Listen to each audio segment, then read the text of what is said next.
Hey, Peak Radar fans, we are live today in a private artist studio, the studio of 2019 Peak Arts Prize winner, Thom Phelps.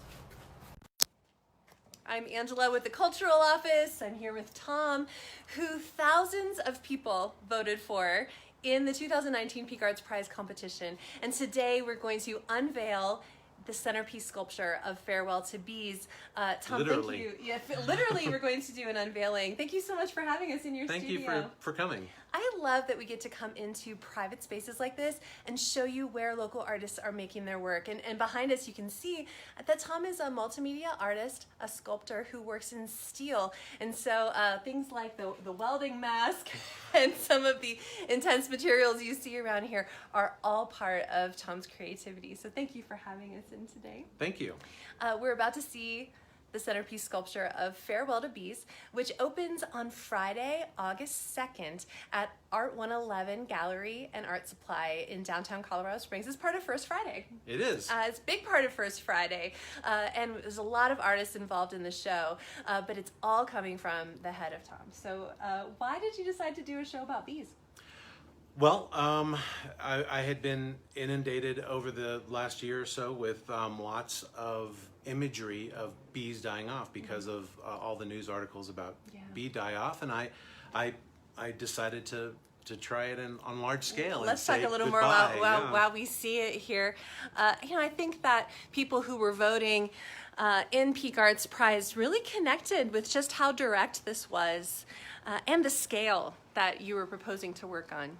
Well, I wanted it to be really monumental. Wow. Because it was a farewell to bees, and I thought that it would be really wonderful if it jumped out at people and was large, and the subject matter was a little touching in the fact that it's a dead bee.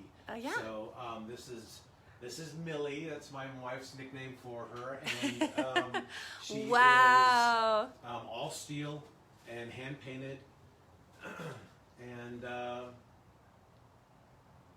so what was the process of making Millie? Because a lot of times when we see steel sculpture like this, we know you didn't form it with your hands in clay, or right. did you? No, I mean, actually, at each some point. piece, well, I took a drawing and a photo of a bee, and I enlarged it to the size that I wanted her to be, and then I cut out each piece of steel and either bent it in a roller or hand cut the shapes or bent the steel of her wings and all that.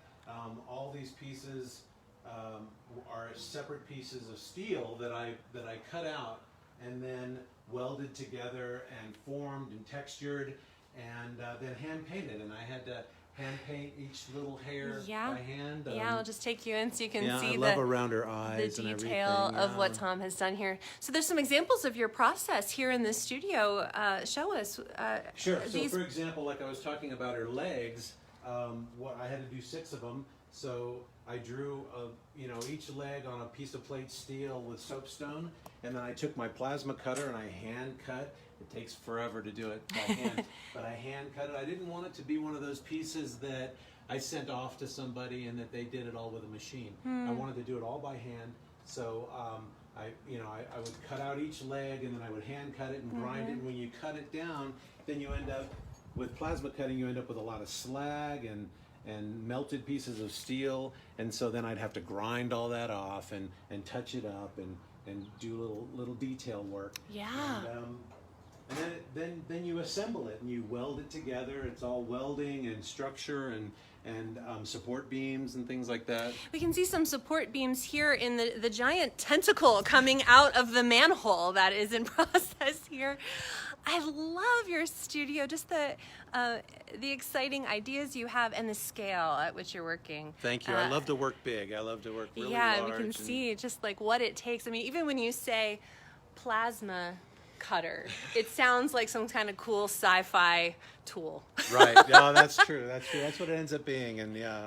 So the polar bear is part of the piece you're working on right now, not part of the Farewell to Bees exhibition, but it looks like it's going over here on this piece of stone. Yes, this is a piece that I'm working collaboratively with another artist.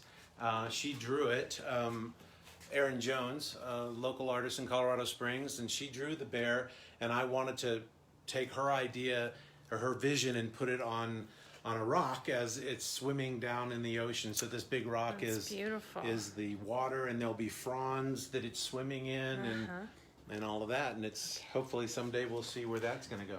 Well, here we are live in the studio. You get just a little glimpse of what it means to be a sculptor working in steel, like Thom does all the time.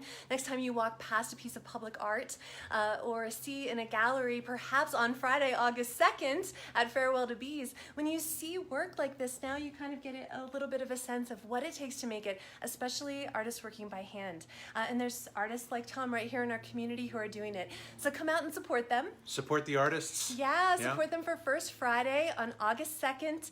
The free First Friday shuttle bus will take you all through the Creative Corridor downtown, Old Colorado City, and Manitou almost Springs. Right to the front door of Art 111. That's right. There's a stop right in front of Art 111 on Bijou Street. So it's very easy to stop by. The show Farewell to Bees is from 5:30 to 7 or 5:30 to 9 on August 2nd. And we hope that you'll come out. Take a look at Millie the Bee and other bee artwork by local artists.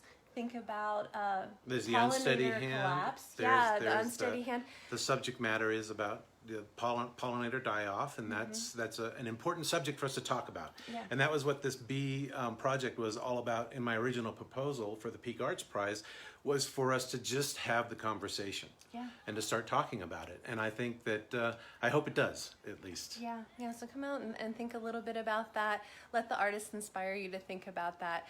Thanks so much, Thom, for having us. Thank you. And we'll see you. I'll be live again on Friday, August 2nd from Farewell to Bees with the Unsteady Hand.